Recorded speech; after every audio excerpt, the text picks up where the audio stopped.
Bonjour à tous, c'est Psyplay, j'espère que vous allez bien. Le gameplay de la nouvelle extension est-il déjà révélé dans les Sims 4? Y a-t-il eu une deuxième fuite révélant la description complète de l'extension et l'image de sa couverture qui nous indique des choses très intéressantes? Si comme moi vous aimez vous informer sur les Sims sur les réseaux sociaux, vous avez probablement vu passer les fuites qui datent d'hier soir, tardivement. Je les ai vues aussi, peu de temps avant de poster cette vidéo dans laquelle j'analysais la première fuite du possible titre de l'extension Rental Houses. Dans cette deuxième fuite, le titre est différent mais très proche à la fois, et comme d'habitude, j'appelle à la plus grande prudence parce que les seules informations véritables sur les contenus des jeux Sims 4 sont publiées par EA. Je me suis posé la question de la fiabilité de cette deuxième fuite étant donné que la source n'est pas claire, et donc la question aussi d'en parler en vidéo. La crédibilité et le sérieux sont essentiels pour moi dans les vidéos d'information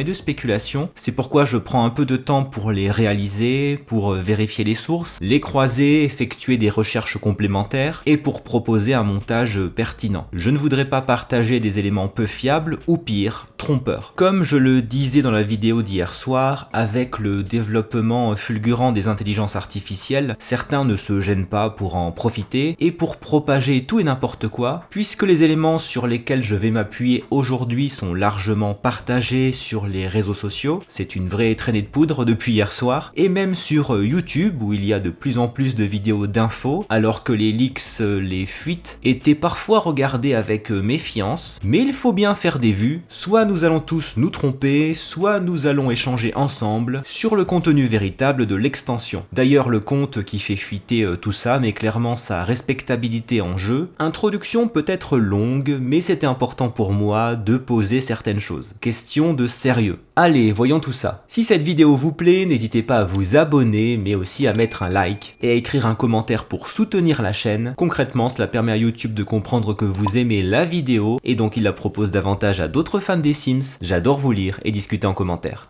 Nous voilà sur Twitter une fois encore, ou X si vous préférez, moi pas, où Anadius a publié le post suivant hier soir, le 25 octobre aux alentours de 22h. Fuite sur le nouveau pack d'extension, source moi, les Sims 4, pack d'extension à louer, sera disponible le 7 décembre. C'est ce que j'évoquais à l'instant, source moi, ce n'est pas terrible niveau fiabilité, j'aurais préféré lire que cela provenait des fichiers du jeu ou bien d'un site internet de vente de jeux. C'est sûr que si ça provient d'un membre de l'équipe de Maxis, il vaut mieux rester évasif. Bref, concernant le titre à louer, il reste provisoire, tant qu'EA n'a rien confirmé, et la traduction sera peut-être différente en français. Dans la fuite sur Instant Gaming, c'était Rental Houses, maison à louer littéralement, cela reste très proche. Et puis la date enfin, celle du 7 décembre, il faut rappeler que la date de sortie est différente en fonction des fuseaux horaires, donc jeudi 7 décembre ou vendredi 8, cela reste crédible. Dans les fuites précédentes sur les extensions, il y avait aussi cette hésitation concernant les dates. Dans cet autre post, Anadius précise que les commandes débuteront le 2 novembre, c'est-à-dire jeudi prochain, ce qui signifie que nous aurons probablement un trailer ce jour-là aussi, je traduis ce qu'il a écrit, donc si vous ne me croyez toujours pas, attendez juste une semaine. Il met en jeu sa crédibilité avec cette publication. Intéressons-nous à ce screen qui révèle la description du gameplay de l'extension, les Sims 4, extension à louer, courte description, posséder le quartier. C'est très court en effet et particulièrement direct, c'est le genre de projet qui plairait bien à Nancy Plenosas. On va continuer à lire la description longue maintenant qu'on a bien compris l'idée principale. Rassemblez les voisins littéralement et découvrez des terrains multifamiliaux en tant que locataire ou propriétaire dans les Sims 4, extension à louer. C'est la confirmation que nos Sims pourront bien devenir propriétaires, donc posséder des biens immobiliers qui seront loués par d'autres Sims. Votre Sim peut maintenant posséder et gérer plusieurs terrains résidentiels à louer ou emménager dans une maison où ils sont plus proches que jamais de leurs voisins. Parfait pour fouiner.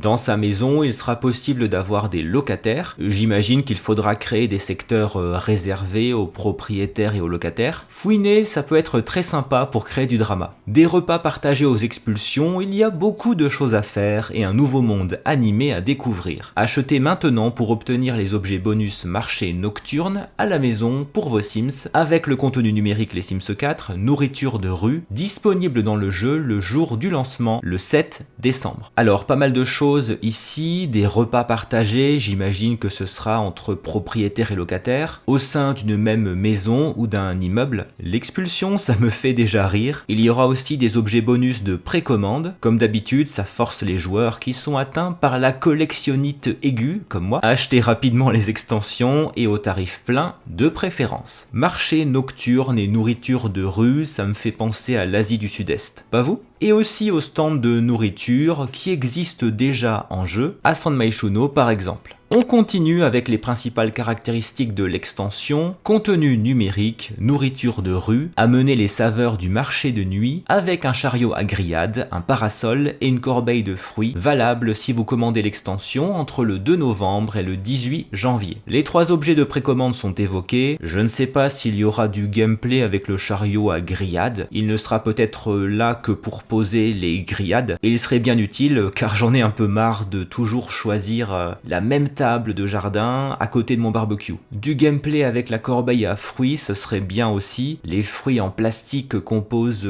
tous dans la cuisine de nos Sims, ce n'est pas fantastique. Nouveau trait de terrain en ville, les nouveaux terrains résidentiels à louer vous donnent la chance d'être créatifs avec des logements multifamiliaux. Proposez à vos Sims la location d'une suite à la cave, créez un duplex pour garder 2 familles proches l'une de l'autre et construisez même des appartements. C'est bien ça, nous pourrons créer des pièces, des zones allouées sur un même terrain, dans une même maison, mettre en location sa cave par exemple ou son grenier, sa crypte si vous voulez.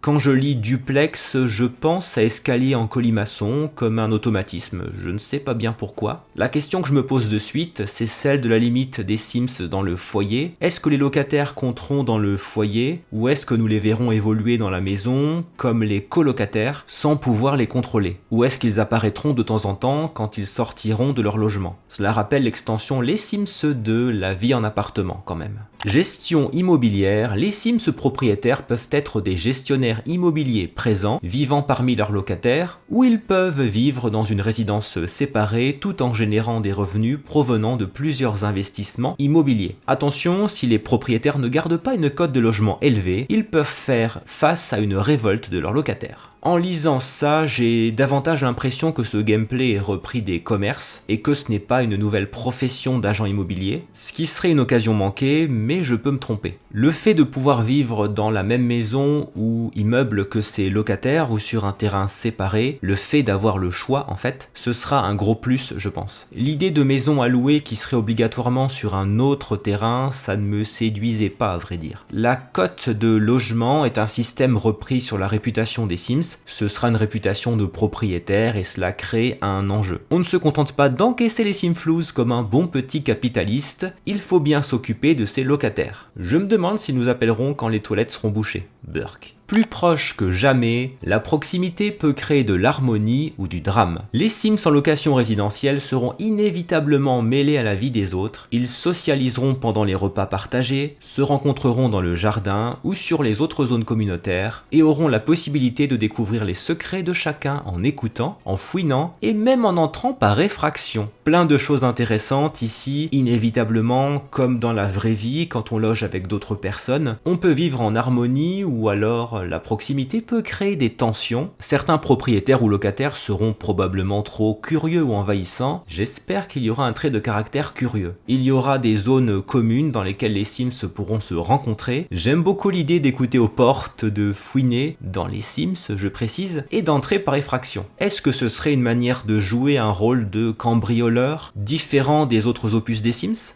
Je ne l'espère pas, ou du moins j'espère l'un et l'autre. des voisins voleurs et de vrais cambrioleurs qui seront des PNJ. Dernier paragraphe qui apporte des révélations sur la ville et le nouveau monde. Animé et magnifique, explorez un nouveau monde vivant et plein de possibilités. Visitez le jardin botanique, déposez une offrande à la maison des esprits et découvrez un sanctuaire animalier. Si je comprends bien, le jardin botanique sera un nouveau type de terrain et qui dit jardin botanique dit plantes exotiques, tropicales, donc de nouvelles plantes en jeu, j'imagine. Ça me plairait bien. La maison des esprits s'inspirera des temples asiatiques, je pense. Quant au sanctuaire animalier, il m'amène à penser qu'il pourrait y avoir de nouveaux animaux dans cette extension, mais je reste prudent, ou alors cela veut dire que cette extension aura une bonne compatibilité avec chiens et chats, ce qui serait vraiment cool. L'une des scènes les plus emblématiques que Tomarang ait à offrir, c'est le marché de nuit où vos Sims pourront découvrir de nouveaux aliments et des objets uniques. Tomarang, comme nom de ville, ça sonne bien comme une ville d'Asie du Sud-Est. Les marchés de nuit, il y en a en Asie, et des nouveaux aliments et objets uniques, cela nous renvoie à des plats originaux comme le pad thai de la roadmap. Non ? Bon, il y a déjà plein de choses à dire, mais nous allons tout de même analyser l'entièreté des éléments qui ont fuité parce qu'ils nous apportent des confirmations. Sur ce screen, qui pourrait être la couverture officielle de l'extension, nous sommes dans le hall d'un immeuble à la décoration assurément asiatique. Si nous regardons les murs boisés, la porte de l'appartement, ou même les jolies tenues colorées que portent les Sims, ou encore la coiffure de la Sim derrière la porte, les boîtes aux lettres nous permettent de conclure qu'il s'agit bien d'un immeuble avec plusieurs appartements. Le Sim semble écouter les secrets de ses voisins. D'ailleurs, je me demande si la nouvelle compétence sera l'immobilier, la curiosité ou quelque chose en rapport avec ses voisins. Et puis, cerise sur le gâteau, à l'extérieur, nous apercevons un temple qui semble être un Wat, si je le prononce bien, un temple bouddhiste qu'on peut trouver en Thaïlande. Bon, alors la Thaïlande, c'est confirmé ? Le logo est différent de celui de la première fuite, il nous montre un immeuble avec plusieurs voisins et il semble cohérent avec tous les éléments dont nous avons parlé. Voilà, il y a bien des choses à dire sur ces fuites, si elles sont crédibles. Bien sûr, il nous reste à connaître les meubles ou les vêtements par exemple, mais sur le gameplay, nous en savons déjà beaucoup et quelque chose me dit que cela va réjouir pas mal de joueurs. C'est plus excitant que la première fuite dont je vous parlais hier en vidéo, je trouve. Alors, que pensez-vous du gameplay et de tout ça? J'ai hâte de lire vos commentaires. N'oubliez pas le petit like de soutien, merci beaucoup d'avoir regardé cette vidéo jusqu'au bout, on se retrouve en commentaire, à très bientôt.